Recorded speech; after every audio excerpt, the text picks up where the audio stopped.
Hello friends, हम कर रहे थे कैपिटल गेन चैप्टर में एग्जम्पशंस। तो कैपिटल गेन चैप्टर में आज हम सेक्शन 54F का एग्जम्पशन समझेंगे। 54 का एग्जम्पशन ये भी रेजिडेंशियल हाउस प्रॉपर्टी के लिए है, जैसा हमने सेक्शन 54 समझा था। हालांकि सेक्शन 54 और 54F में कुछ डिफरेंस है। तो आज हम पढ़ते हैं 54F का एग्जम्पशन। इंडिविजुअल HF को ही मिलेगा। एसेट लॉन्ग टर्म होनी चाहिए, बट एसेट होनी क्या चाहिए? Any long term capital asset. तो कोई भी लॉन्ग टर्म कैपिटल एसेट हो अदर देन ए रेजिडेंशियल हाउस प्रॉपर्टी, वो रेजिडेंशियल हाउस प्रॉपर्टी नहीं होनी चाहिए। उसके अलावा कोई भी लॉन्ग टर्म कैपिटल एसेट हो, ठीक है। जबकि 54 में क्या बोला था? रेजिडेंशियल हाउस प्रॉपर्टी होनी चाहिए। इधर क्या बोल रहे हैं? कोई भी लॉन्ग टर्म कैपिटल एसेट हो सिवाय रेजिडेंशियल हाउस प्रॉपर्टी के, ठीक है। तो एसएससी इंडिविजुअल एचएफ वो क्या ट्रांसफर कर रहा है? कोई भी लॉन्ग टर्म कैपिटल एसेट सिवाय रेजिडेंशियल हाउस प्रॉपर्टी के, और उसे न्यू एसेट क्या खरीदनी होगी? उसे न्यू एसेट क्या, न्यू एसेट में कौन सी एसेट में इन्वेस्टमेंट करना होगा? रेजिडेंशियल हाउस प्रॉपर्टी में, रेजिडेंशियल हाउस प्रॉपर्टी में। अब यहां पर सेक्शन 54 जैसे कंडीशन दे रखी है कि सिर्फ एक, और वो भी इन इंडिया, ठीक है।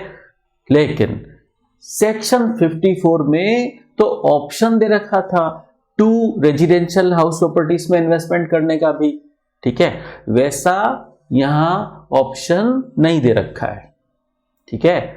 वैसा ऑप्शन जैसा सेक्शन 54 में दे रखा था 2 रेजिडेंशियल हाउस प्रॉपर्टीज खरीदने का, वैसा यहां पर नहीं दे रखा है। यहां पर तो एक ही बोला है, ठीक है। एक रेजिडेंशियल हाउस प्रॉपर्टी में एसएससी इन्वेस्टमेंट करे, और वो भी इन इंडिया। अब एक इंपॉर्टेंट बात समझना है यहां पर, this exemption is available only if the assessee on DOT owns no or one residential house. तो कह रहे हैं एसएससी के पास या तो मकान है ही नहीं, नो, या 1, एक ही मकान है, ठीक है। And further 1 residential house properties purchase और कंस्ट्रक्टेड। इसका मतलब एसएससी की पोजीशन क्या है? उसके पास 0 मकान है, 0। अब वो एक खरीदे तो उसकी पोजीशन, अब उसके पास एक मकान हो जाएगा, या उसके पास पहले से एक मकान है और अब एक और खरीदेगा तो ज्यादा से ज्यादा 2। तो या तो उसकी सिचुएशन 0+1 वाली होनी चाहिए, पहले से मकान था नहीं, एक खरीदा 0+1, या पहले एक था एक और खरीदा 1+1। तो या तो एसएससी की सिचुएशन 0+1 वाली होनी चाहिए या 1+1 वाली होनी चाहिए, ठीक है। पहले 0 था, अब 2 खरीदे, तो ये वैलिड सिचुएशन नहीं है, सेक्शन 54F में एग्जम्पशन नहीं मिलेगा, ठीक है। चलिए फिर, तो ये एग्जम्पशन इस तरीके से क्यों दिया जा रहा है कि एसएससी के पास मकान होना ही नहीं चाहिए, तो एक खरीदे, और या एक है एक खरीदे। ये एग्जम्पशन गवर्नमेंट का इंटेंशन है कि मिडिल क्लास फैमिलीज को दिया जाए। जिनके पास अपना मकान नहीं है वो एक मकान खरीद रहे हैं, या पहले से एक है अब एक खरीद रहे हैं, ठीक है। तो गवर्नमेंट का इंटेंशन है कि ये exemption middle class families avail करें।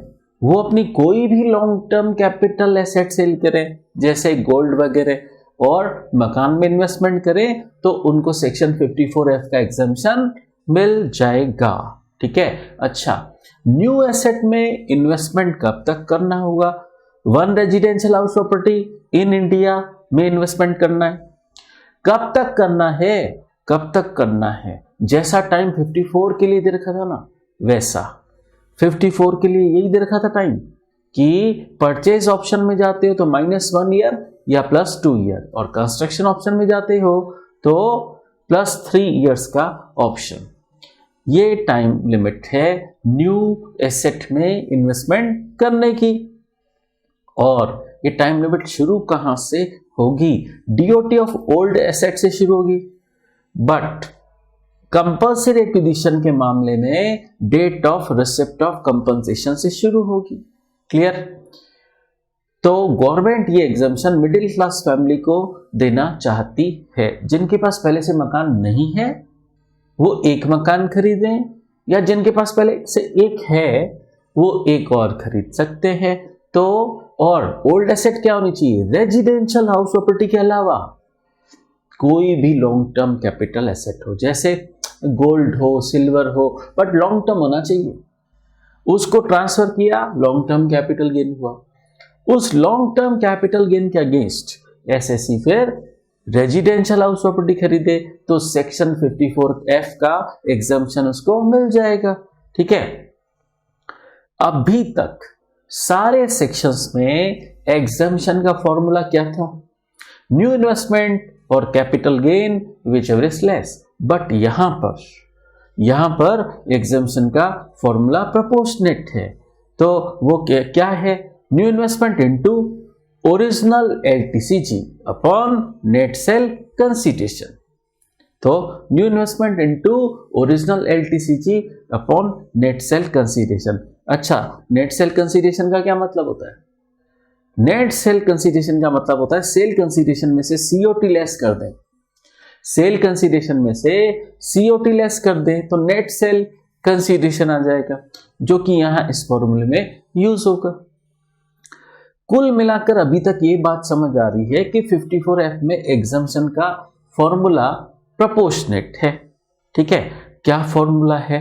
इसको हम ऐसे लिख दें, exemption equal to new investment into original LTCG, original LTCG, original LTCG, original LTCG upon net sale consideration.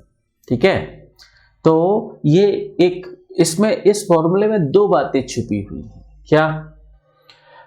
इस फॉर्मूले में दो बातें छुपी हुई हैं कि ओल्ड एसेट को बेचने से जो नेट सेल कंसीडरेशन मिला, ढंग से सुनना, ओल्ड एसेट को बेचने से जो नेट सेल कंसीडरेशन मिला एसएससी वो न्यू एसेट में री इन्वेस्ट करे। ओल्ड एसेट को बेचने से जो पैसा मिला एसएससी वो न्यू एसेट में री इन्वेस्ट कर दे तो उसे पूरा का पूरा LTCG एग्जेम्प्ट हो जाएगा। ठीक है, और अगर वो ओल्ड एसेट का पैसा पूरा न्यू इन्वेस्टमेंट नहीं करेगा तो एग्जम्पशन प्रोपोर्शनेट हो जाएगा। ठीक है, एक बात तो ये कि एग्जम्पशन का फॉर्मूला प्रोपोर्शनेट है।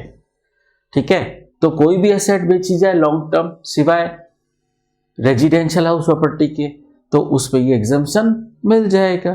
ठीक है, अब एक बात और समझना, रेशियो निकाला जाए। देखिए रेशियो कब निकालना पड़ेगा? बहुत इंपॉर्टेंट बात चल रही है, ढंग से समझना। रेशियो भी निकालना पड़ेगा आगे चल के। किसका? Original LTCG upon net sale consideration into 100। ये रेशियो मान लीजिए सपोज एसएससी ने 4 लॉन्ग टर्म कैपिटल एसेट बेची है। कितनी बेची है? 4। और उन सब का पैसा वो रेजिडेंशियल हाउस प्रॉपर्टी खरीदने में लगाएगा। ठीक है, तो उसे 54F का एग्जम्पशन मिलेगा कि नहीं? मिलेगा। बट उसने 4 लॉन्ग टर्म कैपिटल एसेट बेची है, मतलब मल्टीपल एसेट सोल्ड।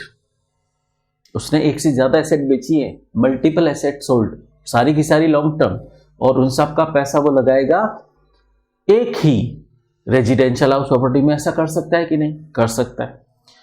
जब वो ऐसा करे, मतलब सिचुएशन हो मल्टीपल एसेट सोल्ड और वो सिंगल एग्जम्पशन ले रहा है 54F में, तब हमें ये रेशियो निकालना पड़ेगा। रेशियो क्या है? Original LTCG upon net sale consideration into 100। इस रेशियो का क्या करेंगे, ये रेशियो जिस ओल्ड एसेट का ये रेशियो ज्यादा होगा वहां एग्जम्पशन ज्यादा मिलेगा। ठीक है, तो दो बातें छुपी हुई हैं। क्या बातें हैं? वो दो बातें हैं क्या?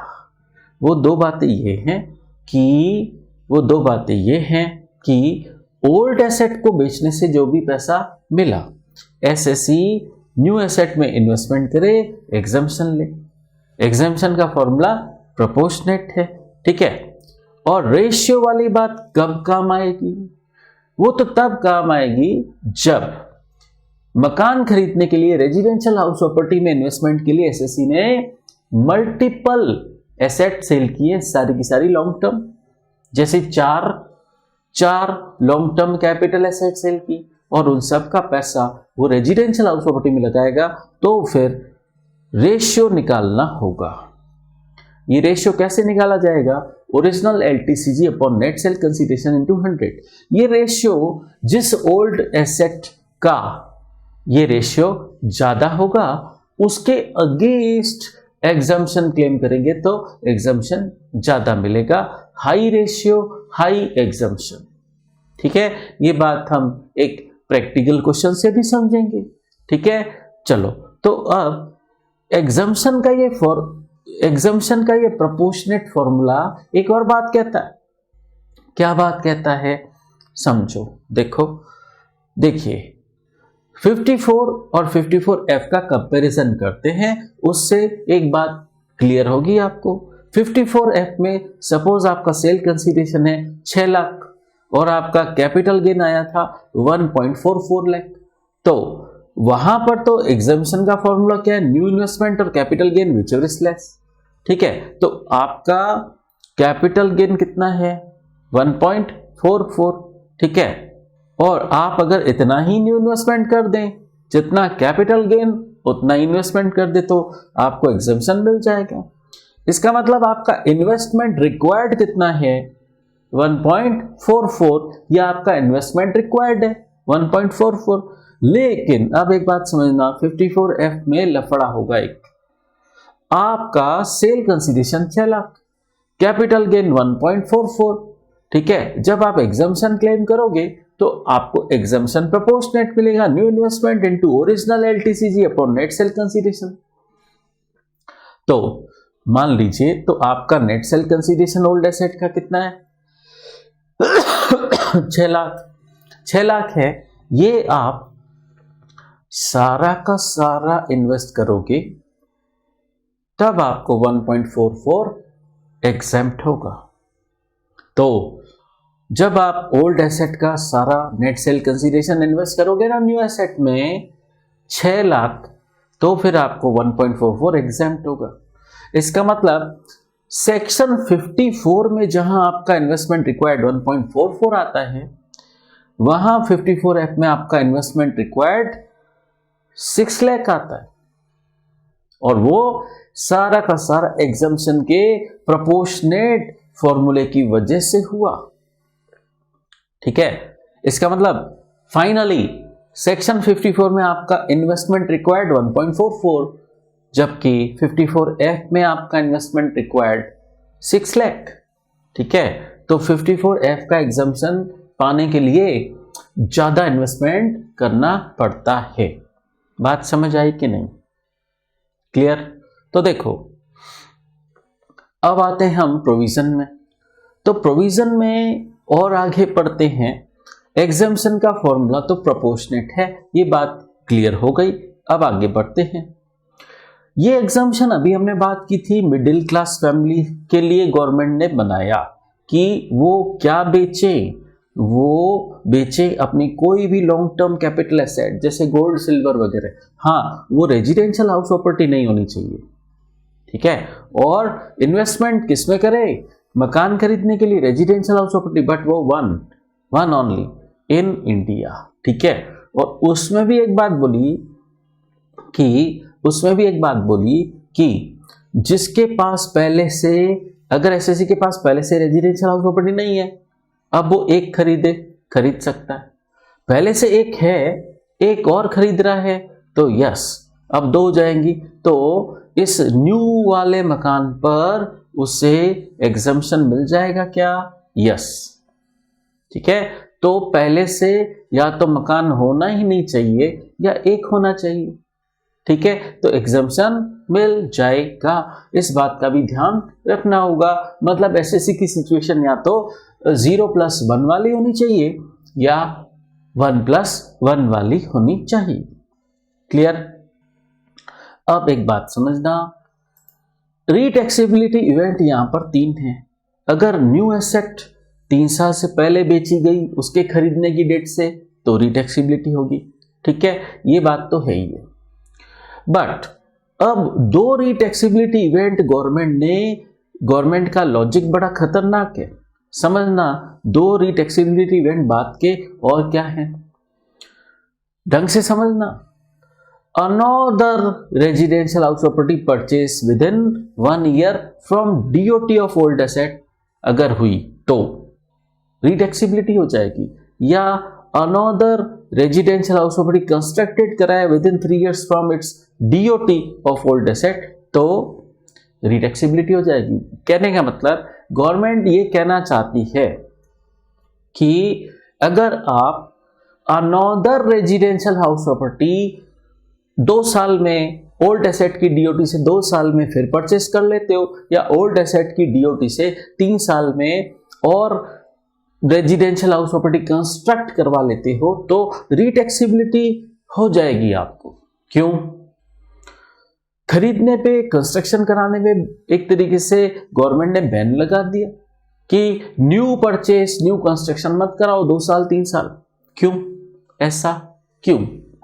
तो इस बात को ऐसे समझना, गवर्नमेंट ने आपको क्या सोचकर एग्जम्पशन दिया था कि आप मिडिल क्लास फैमिली हो।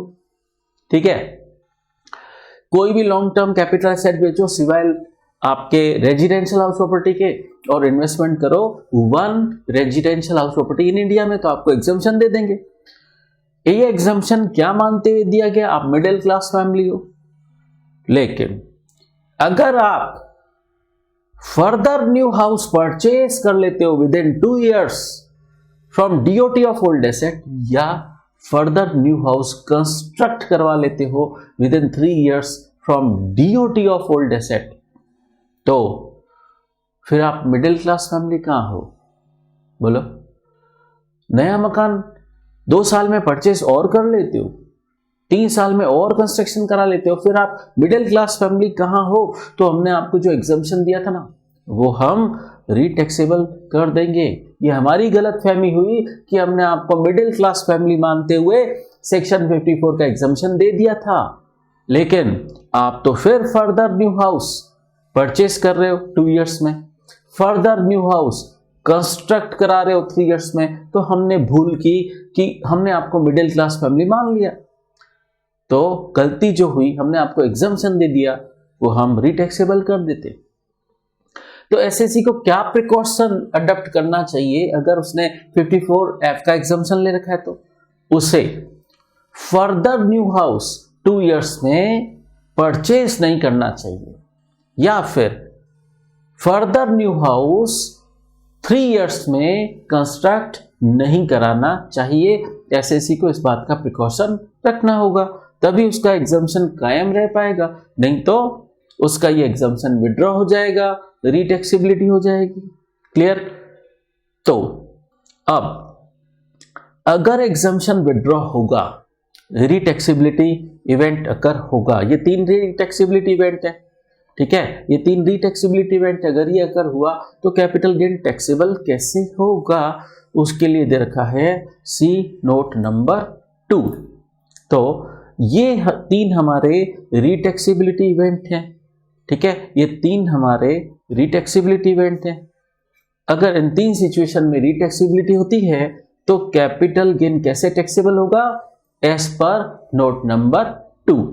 तो देखिए नीचे नोट नंबर 2 पढ़ते हैं, नीचे नोट नंबर 2 पढ़ते हैं। आ जाइए नोट नंबर 2 देखते हैं।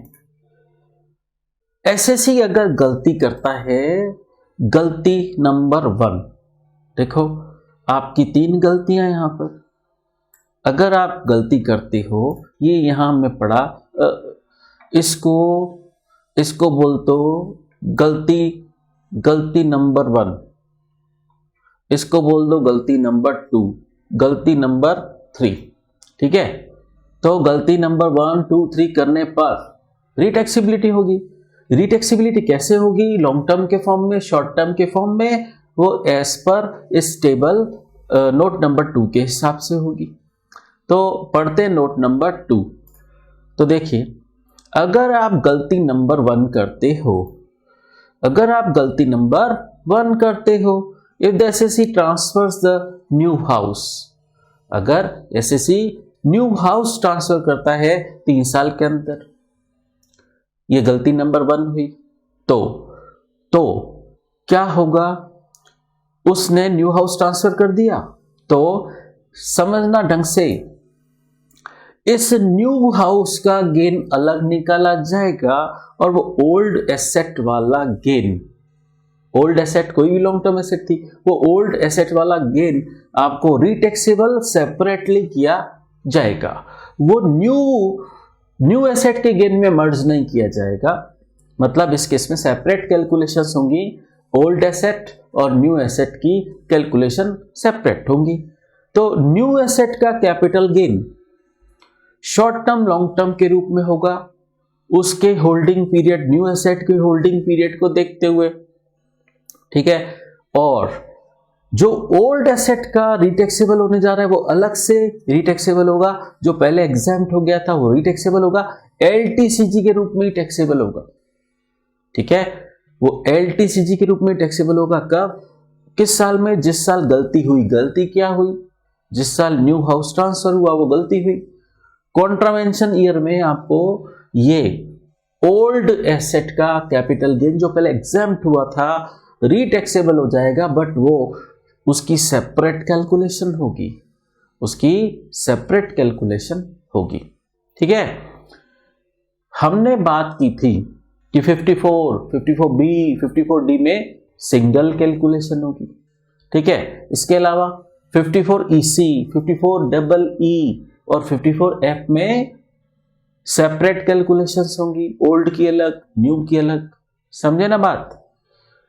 तो न्यू हाउस का जो गेन होगा वो तो शॉर्ट टर्म लॉन्ग टर्म किस पे डिपेंड करेगा? उस न्यू हाउस के होल्डिंग पीरियड को देखते हुए।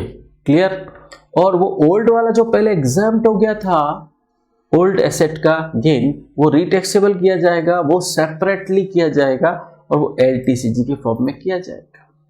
ठीक है, और अगर एसएससी ने गलती की, न्यू हाउस तो नहीं बेचा, न्यू हाउस तो नहीं बेचा, लेकिन देखो ये गलती नंबर 1 थी आपकी, और ये गलती नंबर 2 और गलती नंबर 3, उससे परचेज भी तो नहीं करनी है, फर्दर न्यू हाउस परचेज नहीं करना है 2 साल तक। और गलती नंबर 3 क्या? कंस्ट्रक्शन नहीं कराना है फर्दर 3 इयर्स तक, न्यू हाउस का कंस्ट्रक्शन नहीं कराना है। ठीक है, तो इस केस में उसने बेचा तो कुछ नहीं, उल्टे उसने तो न्यू परचेस की, न्यू कंस्ट्रक्शन किया, तो न्यू वाला बेचा तो नहीं है। ठीक है, न्यू वाला नहीं बेचा, बट फर्दर न्यू हाउस भी परचेज नहीं करना है 2 साल तक, फर्दर न्यू हाउस भी 3 इयर्स तक कंस्ट्रक्ट नहीं कराना है, बट इसने गलती नंबर 2 एंड 3 कर ली, तो क्या होगा? न्यू हाउस तो नहीं बेचाना, नहीं, तो सिर्फ और सिर्फ जो इसको ओल्ड एसेट पे कैपिटल गेन पहले एग्जैम्प्ट हुआ था वो रिटैक्सेबल होगा, वो सेपरेट कैलकुलेशन होगी और एलटीसीजी के रूप में टैक्सेबल होगा। कब? जब गलती की। गलती क्या की? अनदर रेजिडेंशियल हाउस या तो परचेज कर लिया या अनदर रेजिडेंशियल हाउस कंस्ट्रक्ट करा लिया, ये गलती वाला साल। उस ईयर में ये एलटीसीजी ओल्ड एसेट वाला जो पहले एग्जैम्प्ट हुआ था, एलटीसीजी के फॉर्म में एग्जैम्प्ट हुआ था, वो एलटीसीजी के फॉर्म में ही रिटैक्सेबल हो जाएगा। ठीक है, क्लियर? तो पहली गलती क्या? न्यू वाला बेचा, न्यू वाला बेचा तो न्यू वाला तो टैक्सेबल होगा ही, न्यू वाला तो टैक्सेबल होगा ही, न्यू को देखते हुए, और ओल्ड वाले की कैलकुलेशन अलग। ठीक है। लेकिन अगर बेचा कुछ नहीं, उल्टे न्यू परचेस किया, फर्दर न्यू हाउस परचेस किया या फर्दर न्यू हाउस कंस्ट्रक्ट कराया, तो सिर्फ ओल्ड वाला ही रिटैक्सेबल होकर रह जाएगा। ठीक है, सिस्टम समझ आया? ठीक है, ये बात हमने नीचे नोट नंबर 3 में भी दे रखी है। नोट नंबर 3 में हमने दे रखा है 54EC, 54EE और 54F के केस में 2 सेपरेट कैलकुलेशंस होंगी। ठीक है, 54, 54B, 54D में सिंगल कैलकुलेशन हुई थी।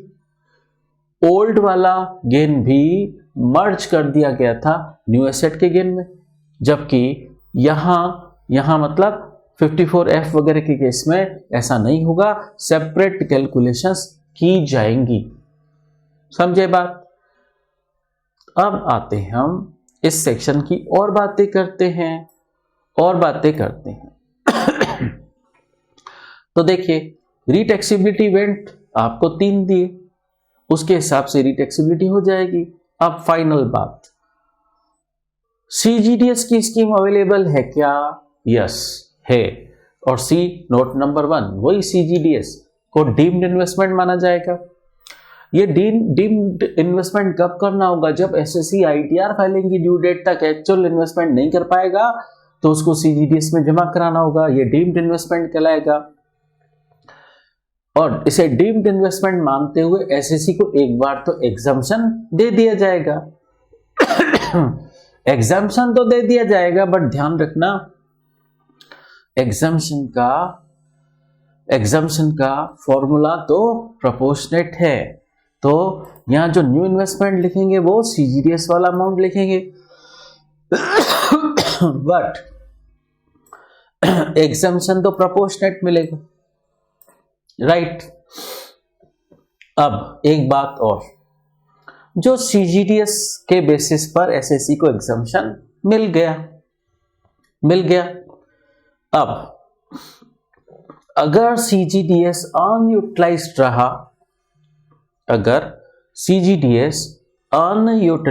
रहा, फुल्ली और पार्टली, तो रिटैक्सेबल होगा। यस, लेकिन 54F के केस में प्रोपोर्शनेटली होगा।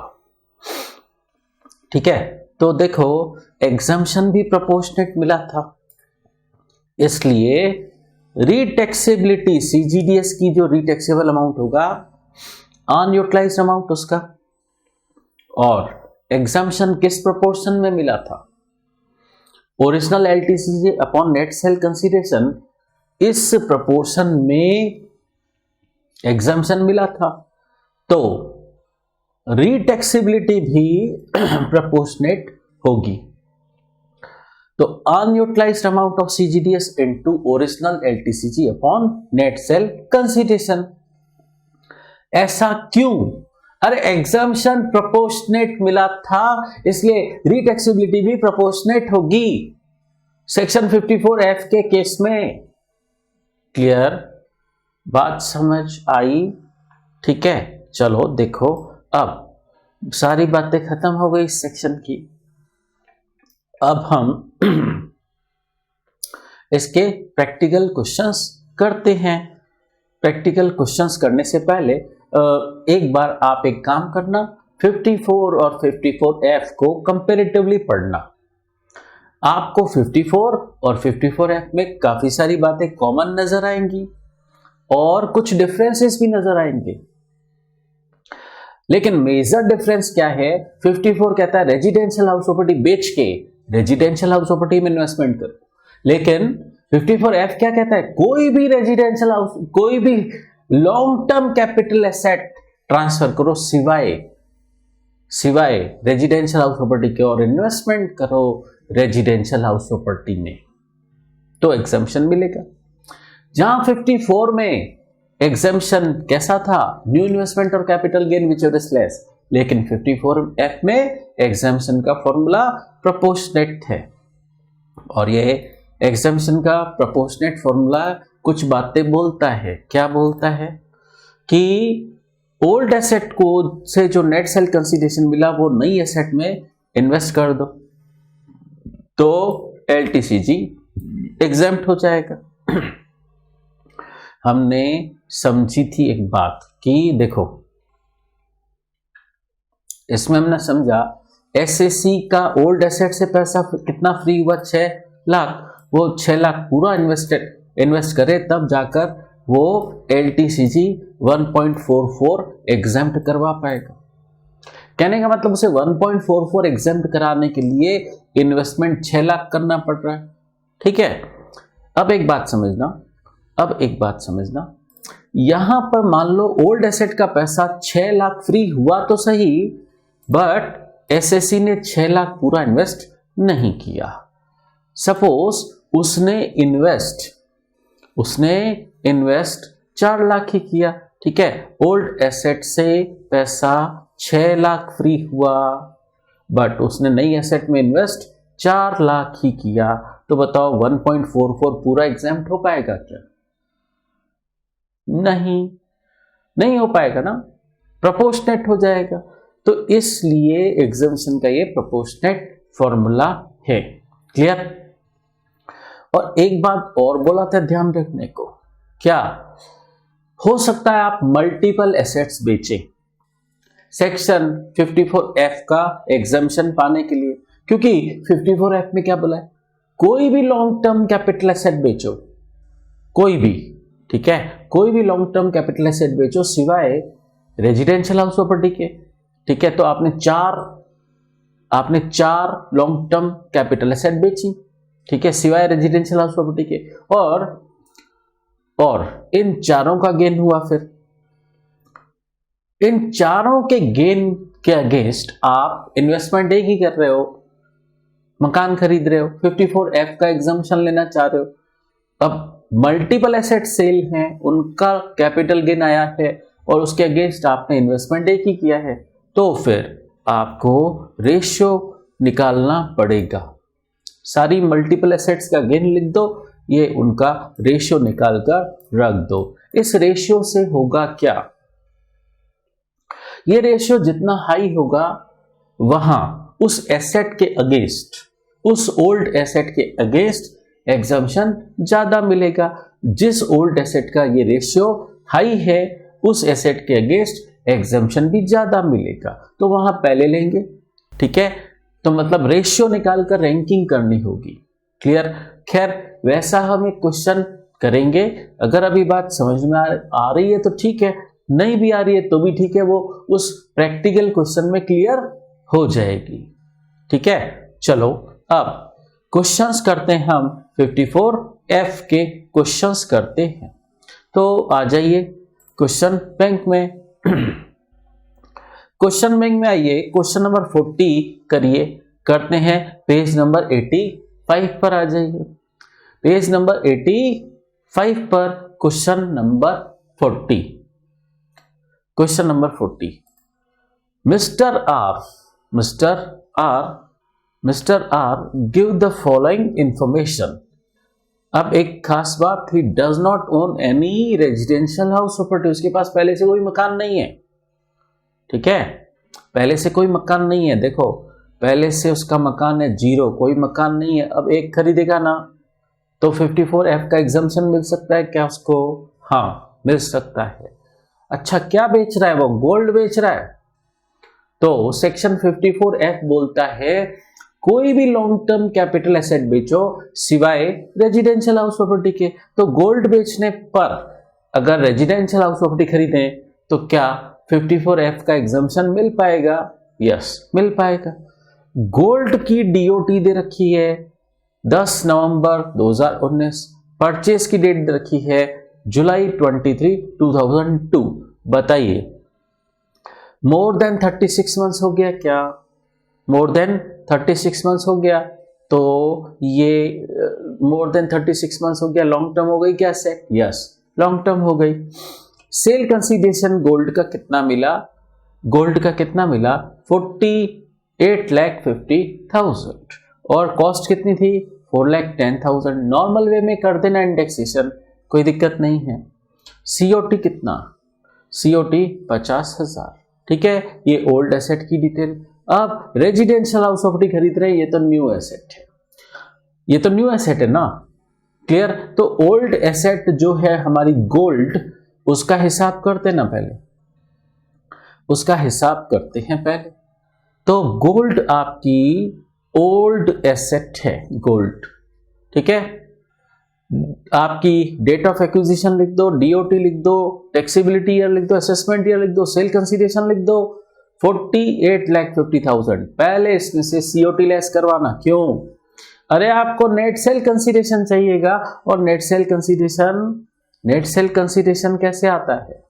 नेट सेल कंसीडरेशन के लिए क्या समझा था कि सेल कंसीडरेशन माइनस सीओटी, तो क्या आ जाता है? नेट सेल कंसीडरेशन आ जाता है।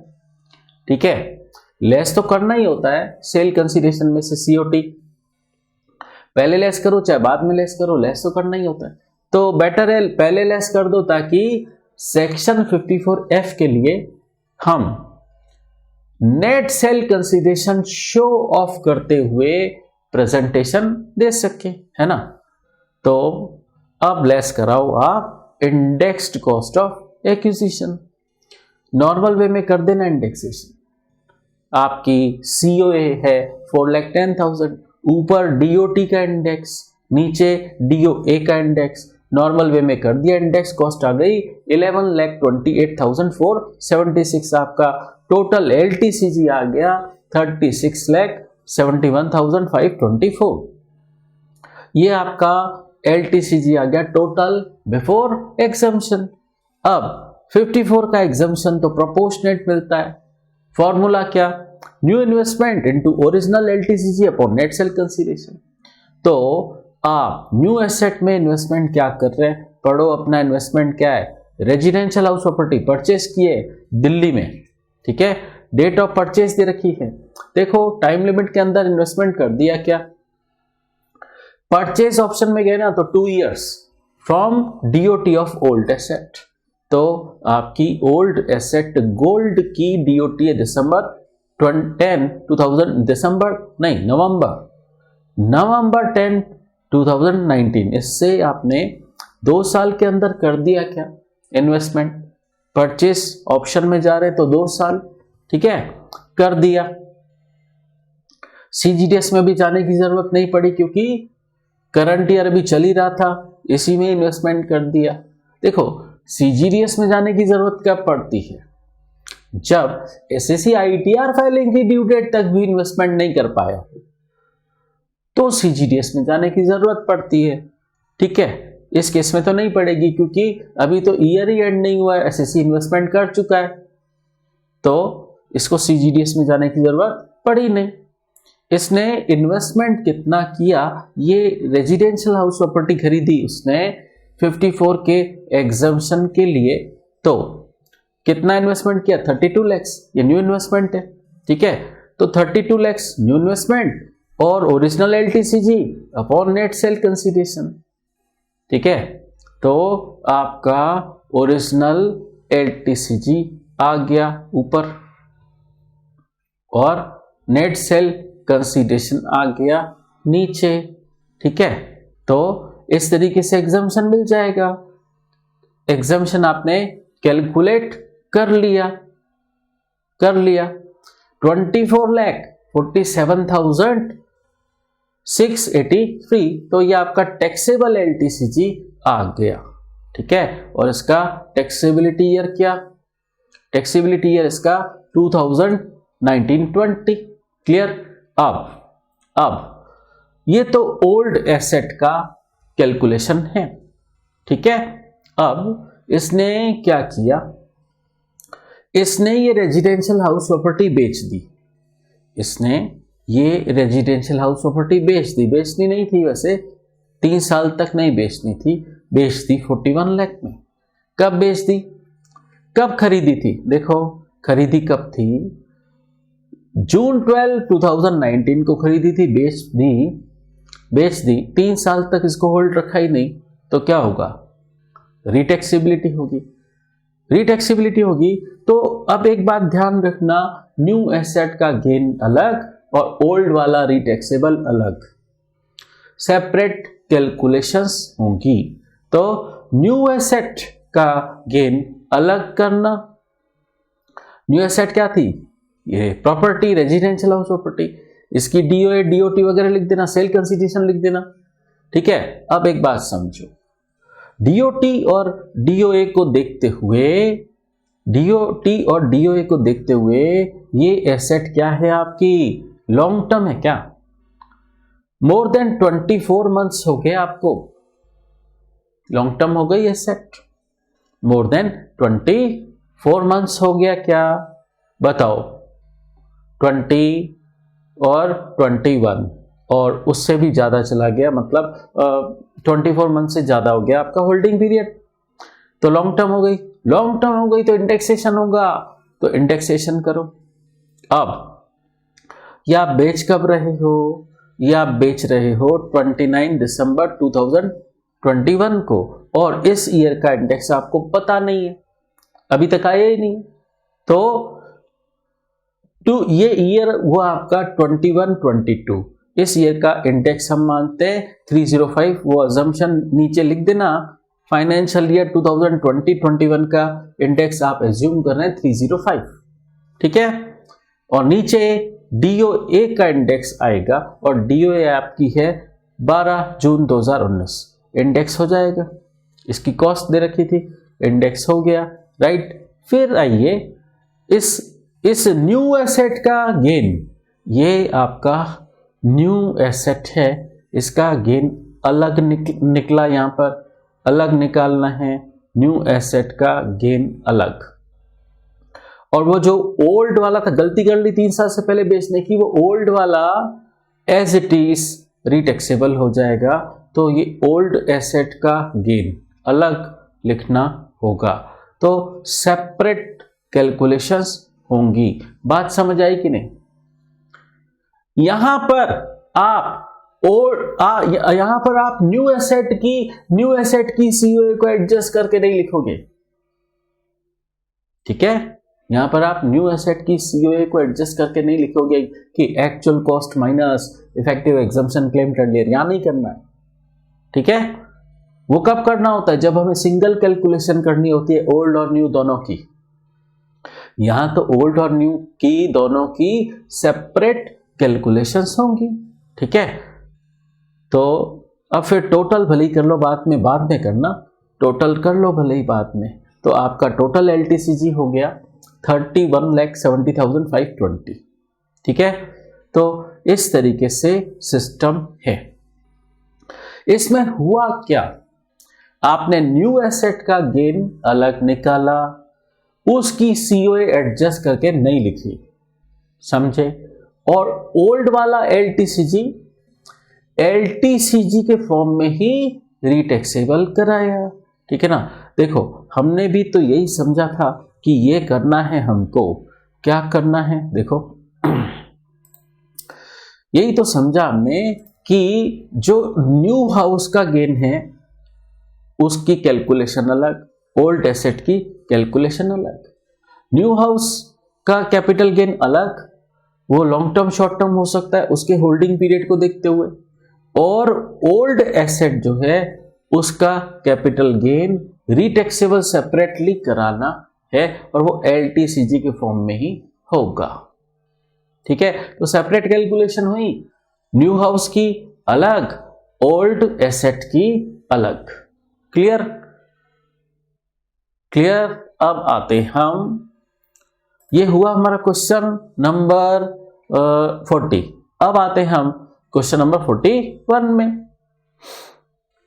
क्वेश्चन नंबर 41 में आते हैं, पेज नंबर 86 पर, क्वेश्चन बैंक में page number 86, question number 41। Mister R sells non listed shares in a private company मतलब अनलिस्टेड शेयर्स हैं ये, ठीक है। कब बेचे, सितंबर 10, 2019 को, कितने में, 9,04,000 में, कॉस्ट दे रखी है 82,000, सीओटी दे रखा है 3,000। फिर अब एक खास बात, on September 10, 2019 he owns one, उसके पास एक मकान है।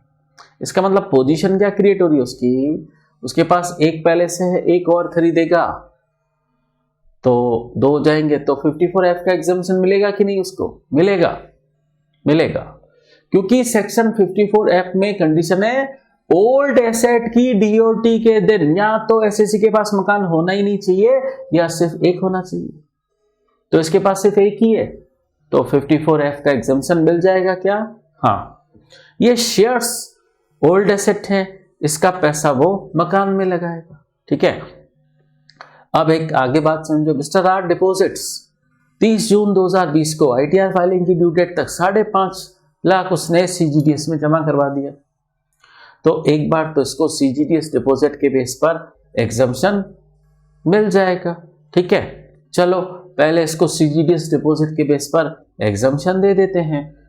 टैक्सेबिलिटी ईयर 2019-20 में डीओए डीओटी लिख देना, लॉन्ग टर्म है एसेट, क्लियर। तो देखो सेल कंसीडरेशन 9,04,000 सीओटी लेस करा दो, सीओटी लेस करा देते हैं सेल कंसीडरेशन में, तो क्या आता है नेट सेल कंसीडरेशन।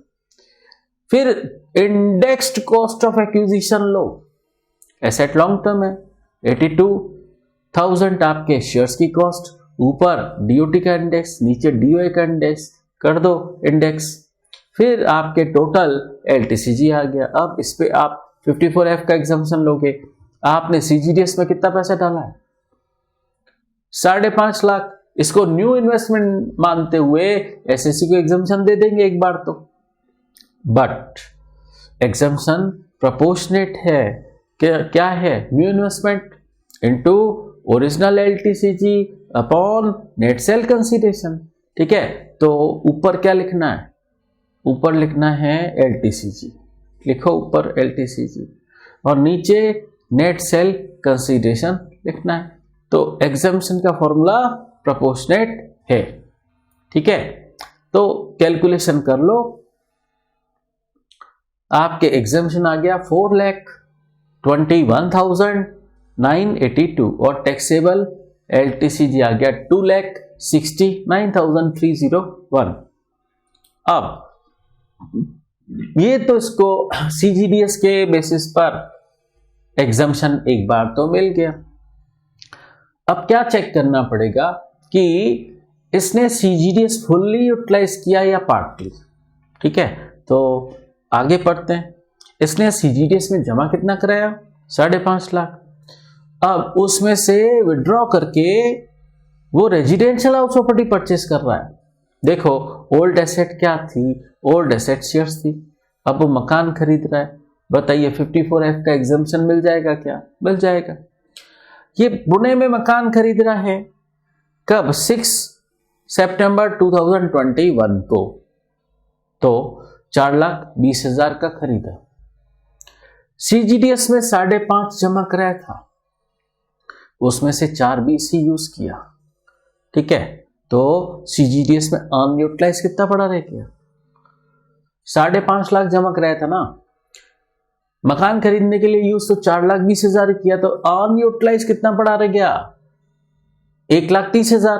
क्या ये सारा टैक्सेबल कर दे, नहीं, क्यों, सीजीडीएस का अमाउंट पूरा टैक्सेबल नहीं होगा सेक्शन 54F के केस में। क्यों, अरे एग्जम्पशन प्रोपोर्शनेट मिला था तो रीटैक्सेबिलिटी भी प्रोपोर्शनेट होगी, सीजीडीएस का अनयूटिलाइज अमाउंट इनटू। अब एक बात समझना, प्रोपोर्शन वही जो एग्जम्पशन के वक्त इस्तेमाल किया गया था वही प्रोपोर्शन लेना है। ठीक है, तो आपका रीटैक्सेबल कितना हो गया 99,741, तो अनयूटिलाइज अमाउंट तो 130 था, इसमें से रीटैक्सेबल इतना हो गया, तो इफेक्टिवली एग्जम्पशन कितना मिला। देखो, अब देखो इफेक्टिवली एग्जम्पशन कैसे निकालोगे, एक बात समझना, ढंग से समझना, ध्यान देकर समझना। देखो आपको एग्जम्पशन ओरिजिनली कितना मिला था 4,21,982, ये ओरिजिनली मिला था। इसमें से रीटैक्सेबल कितना हो गया? 99,741, ये रीटैक्सेबल हो गया। तो ओरिजिनली जितना मिला उसमें से रीटैक्सेबल जो हो गया वो लेस कर दो, तो पीछे रह जाएगा इफेक्टिवली कितना मिला। ओरिजिनल एग्जाम्पशन जो लिया था आपने, कितना लिया था? 4,21,982। इसमें से आपने रीटैक्सेबल करवा दिया इतना, तो दिस माइनस दिस, बाकी का इफेक्टिवली एग्जाम्पशन रहा आपका 3,22,241, ये आपका इफेक्टिव एग्जाम्पशन रहा। ठीक है, तो देखो ये आपको रीटैक्सेबल कब होगा? ये आपको रीटैक्सेबल कब होगा? जब स्पेसिफाइड टाइम लिमिट एक्सपायर्स। सीजीडीएस का अनयूटिलाइज्ड अमाउंट कब रीटैक्सेबल होता है? If the specified time limit expires. आपके ओल्ड एसेट शेयर्स थे, उसकी डीओटी क्या थी? ओल्ड एसेट शेयर्स थे, उसकी डीओटी थी आपकी 10 सितंबर 2019। ठीक है, टाइम लिमिट क्या है सेक्शन में? 3 साल के अंदर करना इन्वेस्टमेंट है ना, तो 3 साल आपके खत्म कब होंगे? 3 साल आपके खत्म कब होंगे? एक्सपायरी कब हो जाएगी? सितंबर 10, 2022 को 3 साल खत्म। तो आपका ये LTCG, आपका टैक्सेबिलिटी ईयर क्या होगा फिर? ये CGDS अनयूटिलाइज्ड का 10 सितंबर 2022 है ना, तो 22, 23, मतलब असेसमेंट ईयर 23, 24। ठीक है, हाँ, ये 1,30,000 ये आपका ही पैसा है, इसको निकालो ना, आप यूज करो कभी भी इस डेट के बाद से। ठीक है, अब पॉइंट नंबर डी में एक खास बात पूछ रहे हैं। क्या पूछ रहे हैं? पॉइंट नंबर डी देखिए, point number D, what Mr. R has to do to ensure that exemption under section 54F is never withdrawn। Mister R आपसे पूछ रहे हैं कि बताओ मैं क्या करूं कि ये एग्जाम्पशन मेरा कभी विड्रॉ ना हो। ठीक है, तो क्या करना चाहिए उसको?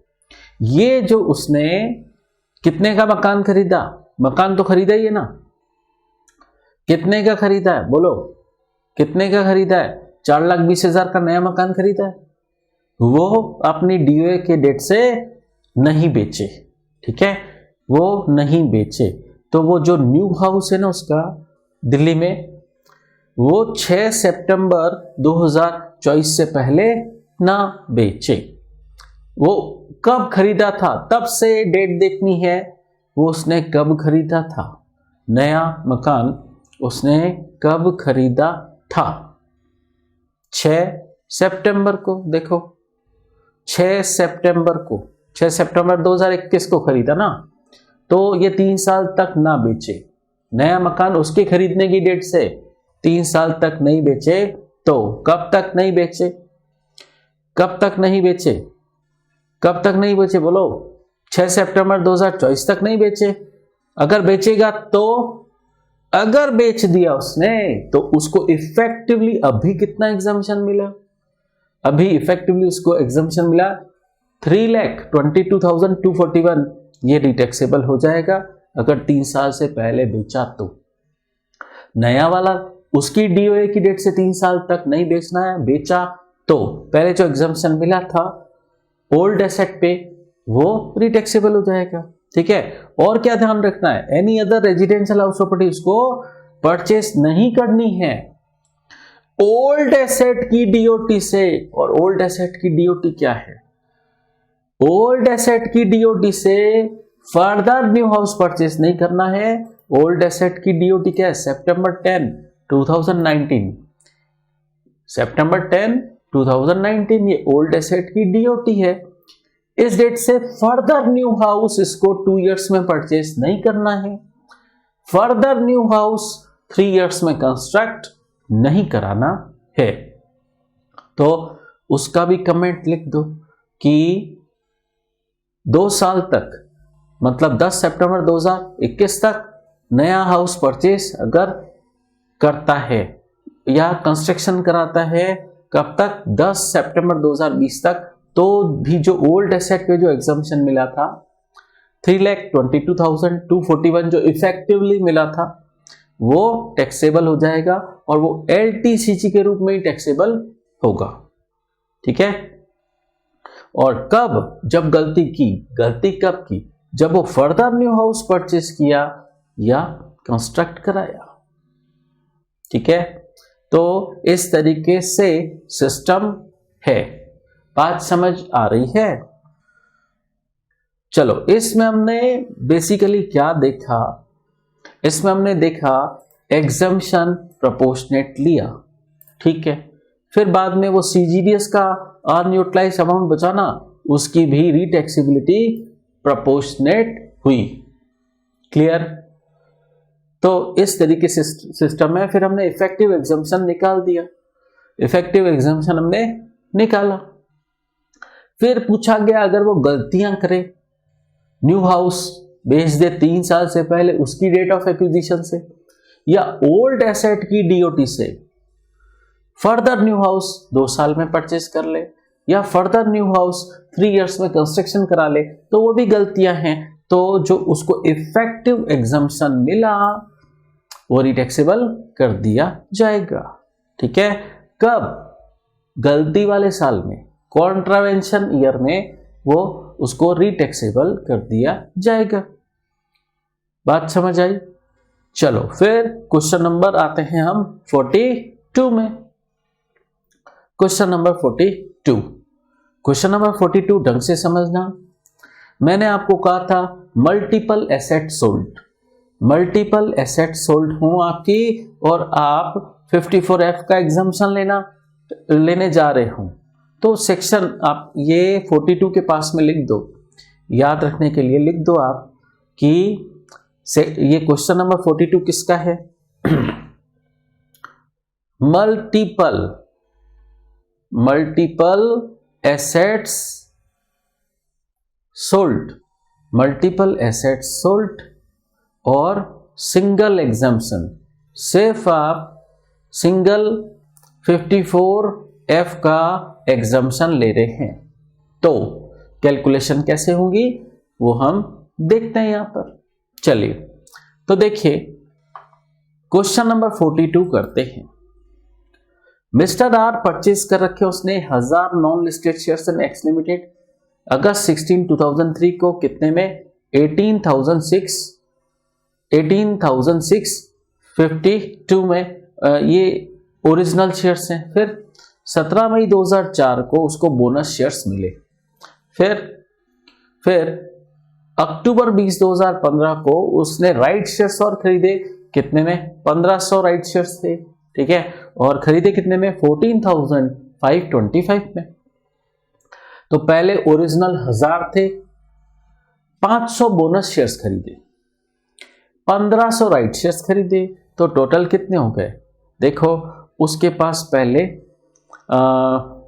ओरिजिनल शेयर्स 1000 थे, अब उसके पास बोनस शेयर्स और हुए 500 और राइट शेयर्स और हुए कितने?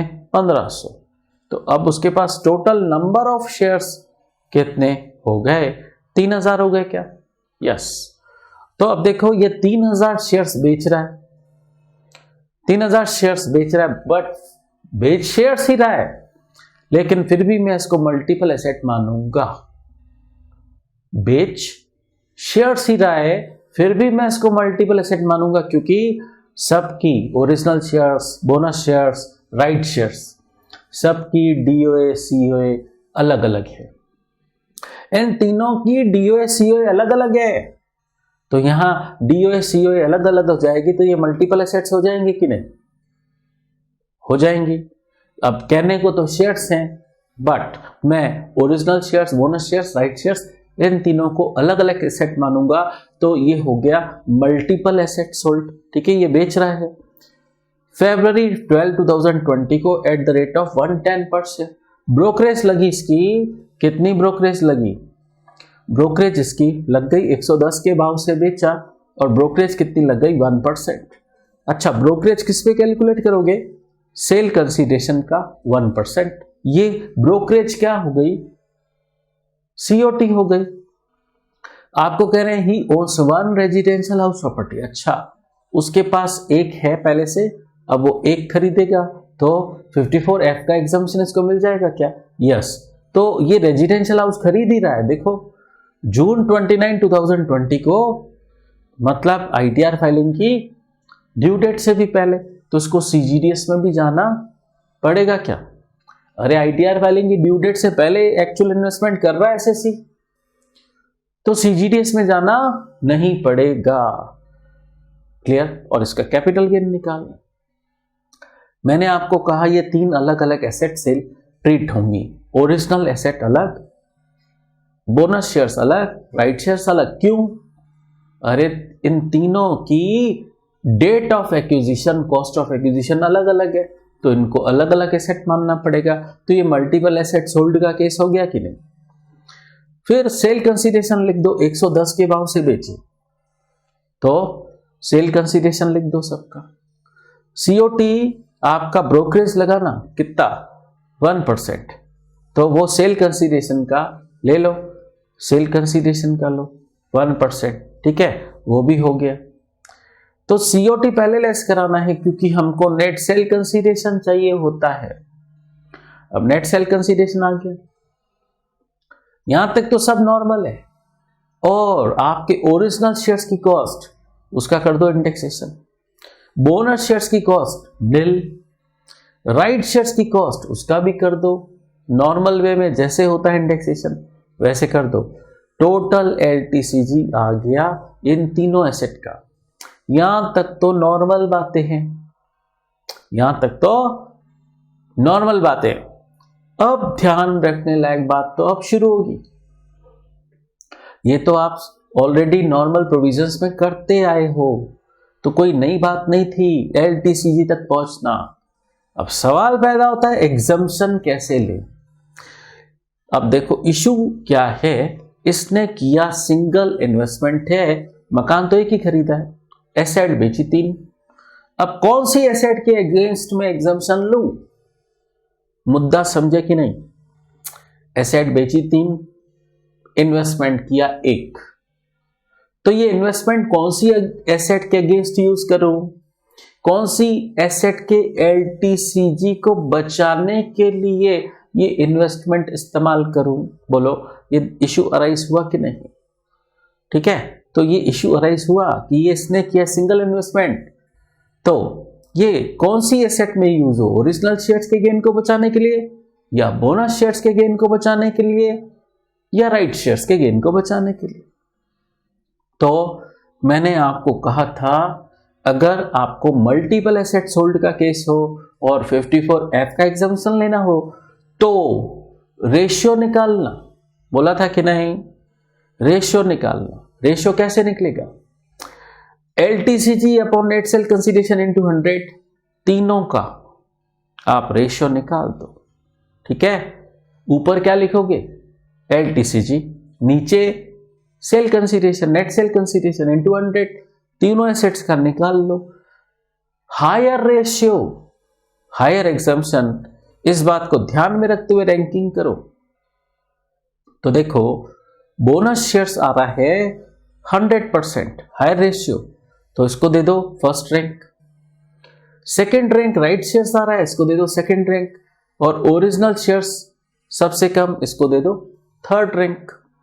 तो रेशियो निकालकर रैंकिंग करनी होगी। कब? रेशियो निकालकर रैंकिंग कब करनी होगी? जब मल्टीपल एसेट सोल्ड का केस हो और सिंगल एग्जम्पशन 54F का क्लेम करना हो, तो समझे बात? तब रेशियो निकालकर रैंकिंग करनी होगी और हायर रेशियो उस एसेट पर एग्जम्पशन ज्यादा मिलेगा, ठीक है। तो अब ढंग से समझना, ढंग से समझना, ढंग से बहुत ध्यान देना पड़ेगा, बहुत ध्यान देना पड़ेगा कैलकुलेशन पे। दोबारा बोलूं, रेशियो और रैंकिंग कब करनी होगी, यही सवाल आ रहा है। अगर मल्टीपल एसेट्स सोल्ड का केस हो और उन सारी मल्टीपल एसेट्स के गेन पर इन्वेस्टमेंट एक ही किया गया हो, एग्जम्पशन आपको एक ही मिलना हो, सिंगल इन्वेस्टमेंट किया आपने, मल्टीपल एसेट्स के गेन को बचाने के लिए आपने इन्वेस्टमेंट सिंगल किया हो तो फिर रेशियो निकालकर रैंकिंग करनी होगी। उसके बाद क्या करेंगे, उसका सिस्टम समझो, उसका सिस्टम समझना, ढंग से समझना, ठीक है। तो देखो आपका रैंक नंबर 1 क्या है, रैंक के हिसाब से लिखना सारी बातें, रैंक के हिसाब से लिखना सारी बातें। आपका रैंक नंबर 1 बोनस, रैंक के हिसाब से लिखना, rank first bonus, second rank right shares, third rank original shares, ठीक है। अब आपको पता है कि एग्जम्पशन कैसे मिलता है, पता है ना एग्जम्पशन कैसे मिलता है, new investment into original LTCG upon 100, ऐसे मिलता है क्या, ऐसे मिलता है ना, नहीं गलत, ओरिजिनल LTCG अपॉन नीचे नेट सेल कंसीडरेशन आता है, ठीक है। तो new investment into original LTCG upon net sale consideration, ये फॉर्मूला है। अब देखो आपको ओरिजिनल LTCG पता है, नेट सेल कंसीडरेशन सारी एसेट्स के पता हैं, सारी एसेट्स के पता हैं। देखो सबके पहले ऊपर क्या करो, सबके ऊपर पहले LTCG लिख दो, ढंग से समझना, बहुत टेक्निकल इशू है, ढंग से समझना। ऊपर बोनस शेयर्स का LTCG लिखो ओरिजिनल, बोनस शेयर्स का ओरिजिनल LTCG कितना है 54 450, ठीक है, ये लिख देना ऊपर 54 450, नीचे इसका सेल कंसीडरेशन भी, नेट सेल कंसीडरेशन भी यही है, ये लिख देना।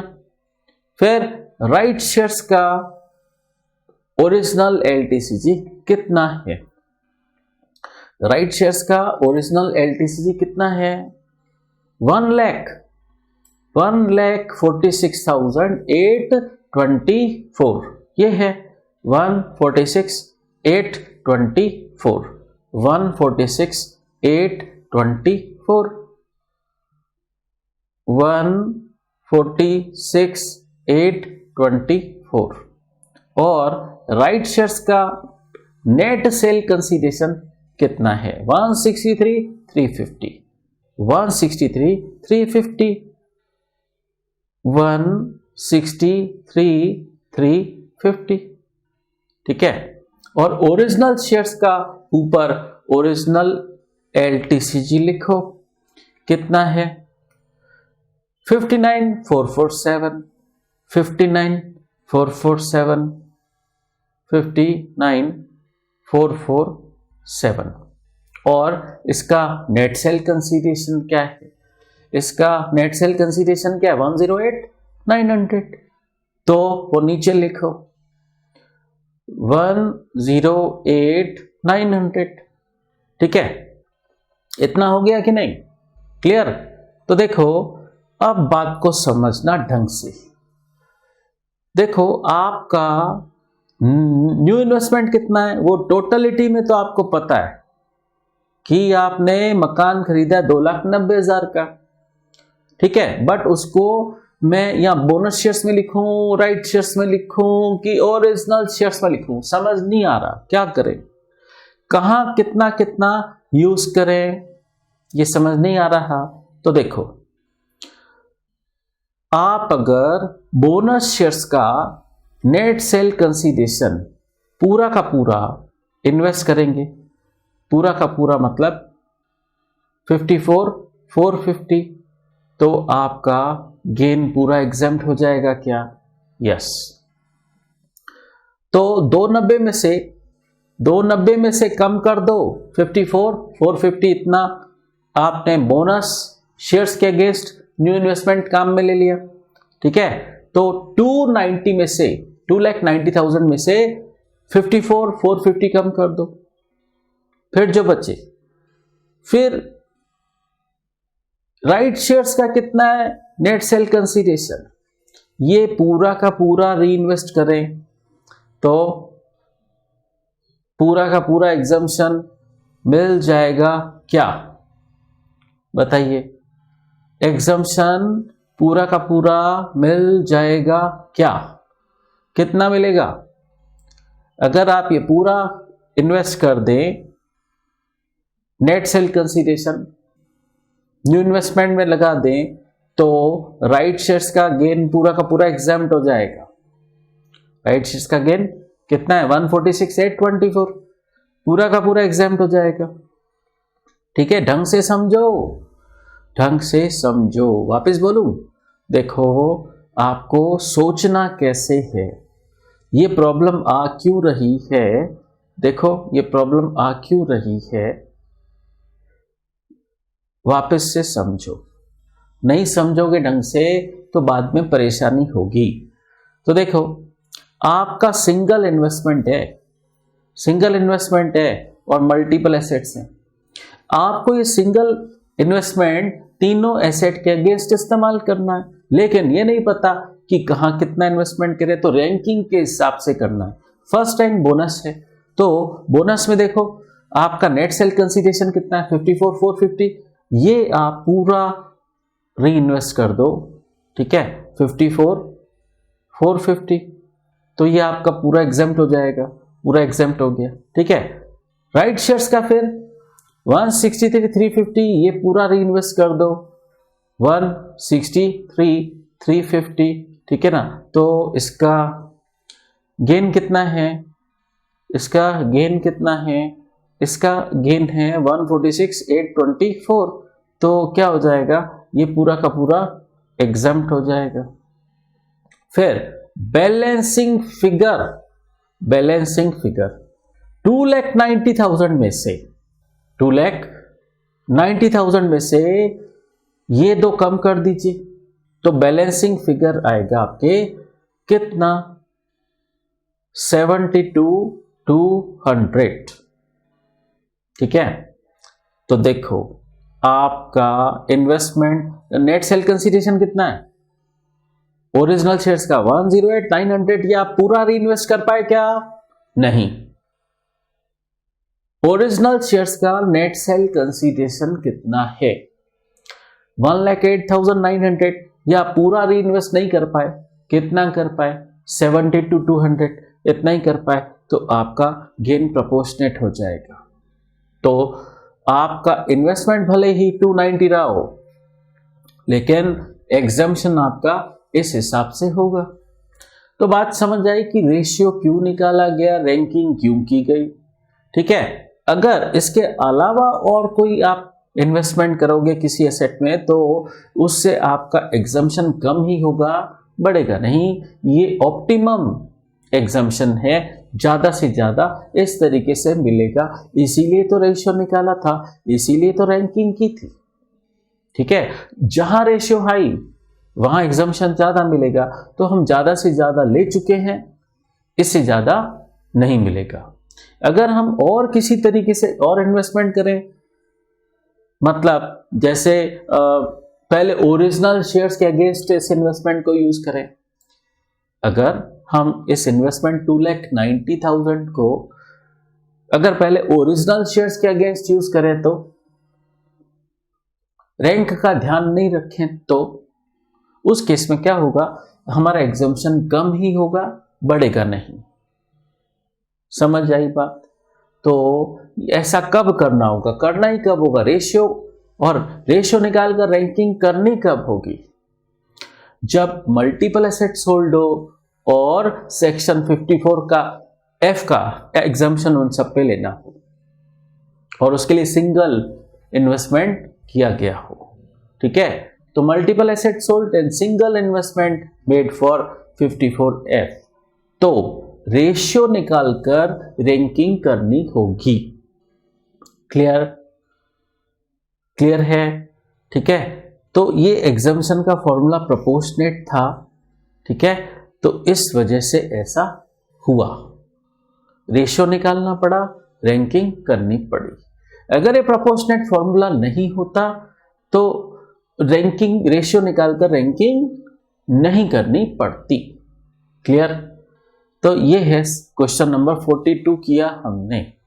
तो देखो अब एग्जम्पशन जो जो है ना वो लेस कर दो, आप एग्जम्पशन लेस कर दो तो टैक्सेबल एलटीसीजी आ जाएगा। क्लियर? सिर्फ ओरिजिनल शेयर्स का ही टैक्सेबल हो पाया, क्योंकि बोनस शेयर्स और राइट शेयर्स का तो आपने सारा का सारा जितना net sale consideration old asset से मिला था वो सारा का सारा आपने री इन्वेस्ट कर दिया, तो बोनस शेयर्स और राइट शेयर्स का सारा गेन एग्जम्प्ट हो गया। ठीक है, क्योंकि बोनस शेयर्स और राइट शेयर्स का सारा नेट सेल कंसीडरेशन आपने as it is reinvest कर दिया। ठीक है ना, तो जिसकी वजह से गेन उनका बोनस शेयर्स का और राइट शेयर्स का सारा एग्जम्प्ट हो गया। क्लियर? बात समझ आई? और आपका यहाँ ओरिजिनल शेयर्स में कम पड़ गया बैलेंसिंग फिगर, तो फिर ओरिजिनल शेयर्स पर वैसे एलटीसीजी कितना था 59,447, बट आपको एग्जम्पशन कम मिला 39,413। क्लियर? इस तरीके से कैलकुलेशंस होंगी। चलिए अब एक और बात करते हैं, हम एक और बात करते हैं क्वेश्चन नंबर 43 की। क्वेश्चन नंबर 43 छोटा सा ही है, बस इसमें मुझे एक बात बतानी है। क्या बतानी है? इसमें भी देखो इसके पास में लिख देना, इसके पास में लिख देना multiple asset sold and exemptions भी मल्टीपल एग्जम्पशंस। ठीक है, तो आप मल्टीपल एसेट बेच रहे हो और आप मल्टीपल एग्जम्पशंस भी लेना चाहते हो, तो कैसे होगा? तो देखो during the previous year 2019-20 mister R सेज फॉलोइंग एसेट्स, 4 चीजें बेची, commercial property, residential land, shop और अर्बन एग्रीकल्चर लैंड। उनकी डेट ऑफ ट्रांसफर दे रखी है, ईयर ऑफ एक्विजिशन दे रखा है, देखने से पता पड़ता है लॉन्ग टर्म है। बोलो, ईयर ऑफ एक्विजिशन देखते हुए क्या ये चारों एसेट्स लॉन्ग टर्म हैं? यस। फिर आप सेल कंसीडरेशन सबका आपको दे रखा है, इंडेक्स्ड कॉस्ट करके ही दे रखी है चारों एसेट्स की। अब कह रहे हैं मिस्टर आर के पास तो एक ही रेजिडेंशियल प्रॉपर्टी है, एक ही है, और 5 अप्रैल 2020 को वो कुछ इन्वेस्टमेंट कर रहा है, वो रेजिडेंशियल हाउस प्रॉपर्टी खरीद रहा है, वो रेजिडेंशियल हाउस प्रॉपर्टी खरीद रहा है। तो बताइए, पहले उसके पास कमर्शियल प्रॉपर्टी थी, तो कमर्शियल प्रॉपर्टी बेचकर वो रेजिडेंशियल प्रॉपर्टी खरीद रहा है। 54F का एग्जम्पशन उसे 54F का एग्जम्पशन उसे मिल पाएगा या नहीं? कमर्शियल बेची, रेजिडेंशियल खरीदी, बोलो 54F का एग्जम्पशन मिल जाएगा, क्योंकि रेजिडेंशियल हाउस प्रॉपर्टी नहीं होनी चाहिए। कमर्शियल बेचो, रेजिडेंशियल खरीदोगे, 54F का एग्जम्पशन मिल जाएगा। ठीक है, और तो 54F का एग्जम्पशन इसको मिल जाएगा। और यहां पर रेजिडेंशियल हाउस प्रॉपर्टी का मतलब क्या है? मकान होना चाहिए, लैंड है अगर, तो ये भी रेजिडेंशियल हाउस प्रॉपर्टी नहीं है। सिर्फ लैंड हाउस प्रॉपर्टी नहीं कहलाती ना, तो ये भी नहीं है। तो इन चारों में से कोई भी रेजिडेंशियल हाउस प्रॉपर्टी नहीं है। क्लियर? तो अब रेजिडेंशियल हाउस प्रॉपर्टी में इन्वेस्टमेंट करेगा, और इन चारों में से कोई भी इसकी रेजिडेंशियल हाउस प्रॉपर्टी नहीं है, बट लॉन्ग टर्म तो है, और ये रेजिडेंशियल हाउस प्रॉपर्टी खरीद रहा है, तो इसको इन चारों के लिए 54F का एग्जम्पशन मिलेगा कि नहीं? मिलेगा। अब एक बात और, ये और भी इन्वेस्टमेंट कर रहा है। क्या कर रहा है? बॉन्ड खरीद रहा है इंडियन रेलवे फाइनेंस कॉर्पोरेशन के 3,70,000, पावर फाइनेंस कॉर्पोरेशन के अरे इसके लिए तो 54 EC का एग्जम्पशन मिलेगा क्या इसको? 54 EC भी किसके लिए? लैंड बिल्डिंग बेचने पर लगता है और बॉन्ड खरीदे, 4 bond, national highway authority of India, rural electrification corporation और पावर फाइनेंस कॉरपोरेशन और इंडियन रेलवे फाइनेंस कॉरपोरेशन, इसके बॉन्ड खरीदे। ओल्ड एसेट क्या बेचे? लैंड बिल्डिंग, कोई भी, चाहे रेजिडेंशियल हो, चाहे कमर्शियल हो, चाहे इंडस्ट्रियल हो, कोई भी। तो अब ये 2 एग्जम्पशन पाने का हकदार हो गया कि नहीं? बोलो, हो गया। अब सवाल पैदा होता है इन चारों एसेट्स पर इसको ये दोनों एग्जम्पशन मिलेंगे। बोलो, इन चारों एसेट्स पर इसको ये दोनों एग्जम्पशन मिलेंगे कि नहीं? मिलेंगे। तो पहले कौन सा ले, ये फिर दिक्कत हो गई।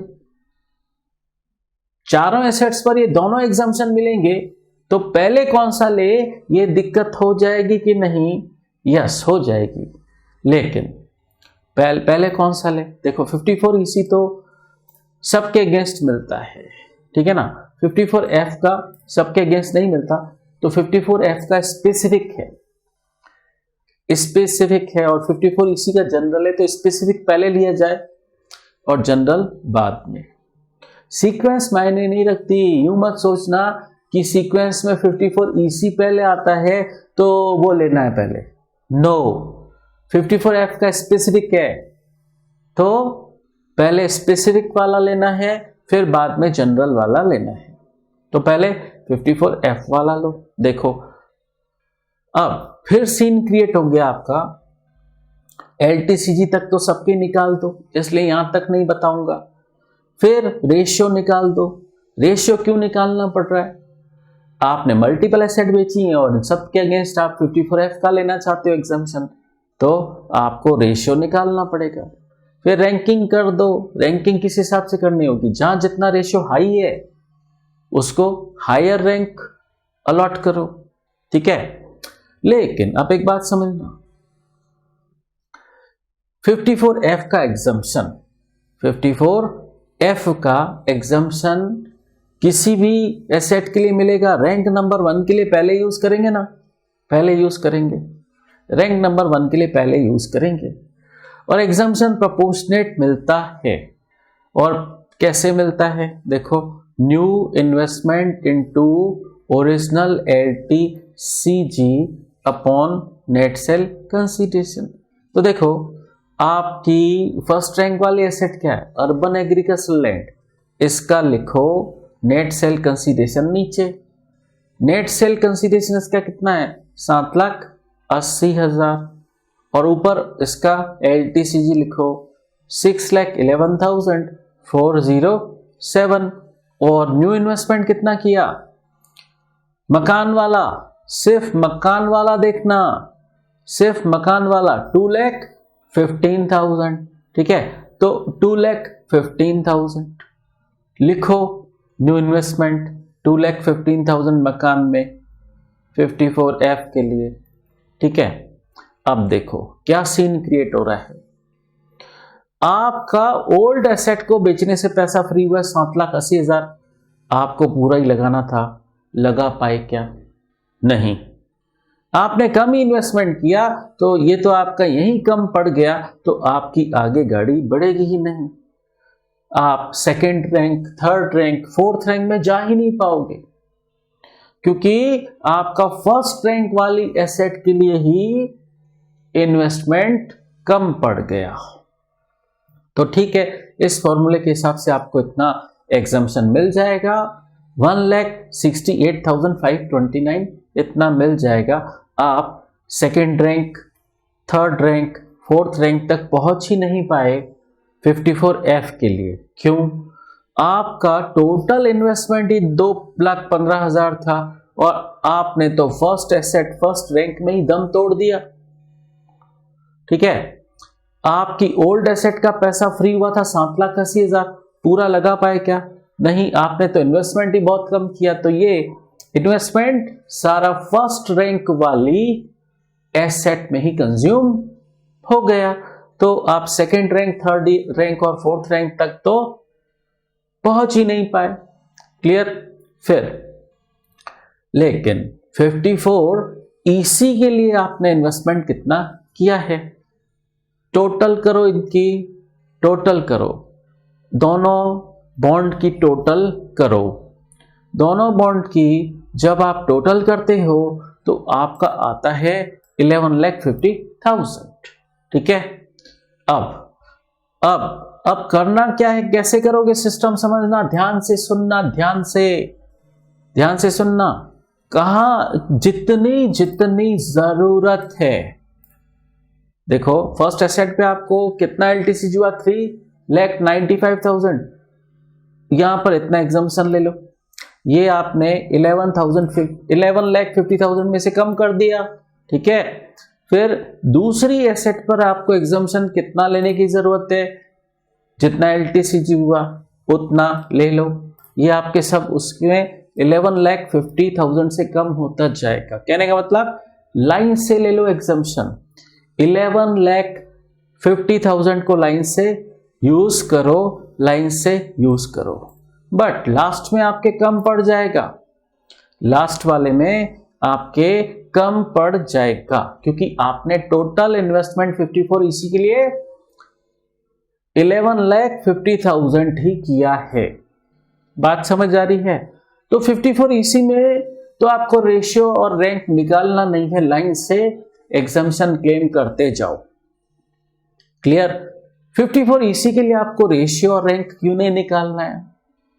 क्योंकि 54 ईसी में एग्जम्पशन का फॉर्मूला प्रोपोर्शनेट नहीं है। ठीक है। तो 54 ईसी के लिए आपको रेशियो और रैंकिंग नहीं करनी है, उसमें तो लाइन से दे धनाधन एग्जम्पशन लेते जाओ। ठीक है। 54 ईसी के लिए आपने इन्वेस्टमेंट कितना किया था? 11,50,000। 11,50,000 को लाइन से यूज करते जाओ। बट आखिर तो एग्जम्पशन आपका कम हो गया, तो लास्ट वाले में कम मिला, तो लास्ट वाला आपका टैक्सेबल हो गया कितना? 1,75,172। ठीक है। तो इसमें हमें क्या देखने को मिला? नोट करने लायक बात क्या है कि हमारे पास 54F और 54EC हम चारों एसेट्स पर ले सकते हैं। दोनों एग्जम्पशन हम चारों एसेट्स पर ले सकते हैं, मना नहीं है। कंडीशन सेटिस्फाई हो रही है, ले लो एग्जम्पशन।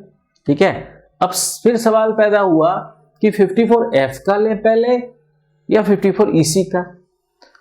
तो उसका क्या जवाब आया? 54F का स्पेसिफिक है वो पहले लें, 54EC का जनरल है वो बाद में लें। ठीक है। तो 54EC का बाद में लें। रेशियो और रैंकिंग वाली बात सिर्फ 54F के लिए है। क्यों? क्योंकि 54F में एग्जम्पशन का फॉर्मूला प्रोपोर्शनेट है, इसलिए रेशियो निकालकर रैंकिंग करनी है। ये बात सिर्फ 54F के लिए देखी जाएगी, 54EC के लिए नहीं। क्यों? 54EC में एग्जम्पशन का फॉर्मूला प्रोपोर्शनेट है ही नहीं, तो वहां तो लाइन से अपने इन्वेस्टमेंट को यूज करते जाओ, एग्जम्पशन लेते जाओ। ठीक है। तो इस तरीके से सिस्टम है। ठीक है। तो ये हमने क्वेश्चंस किए कितने? 40 से लेकर 43 तक। ठीक है। तो आज की क्लास में इतना ही, इसके आगे हम नेक्स्ट क्लास में समझेंगे। ठीक है।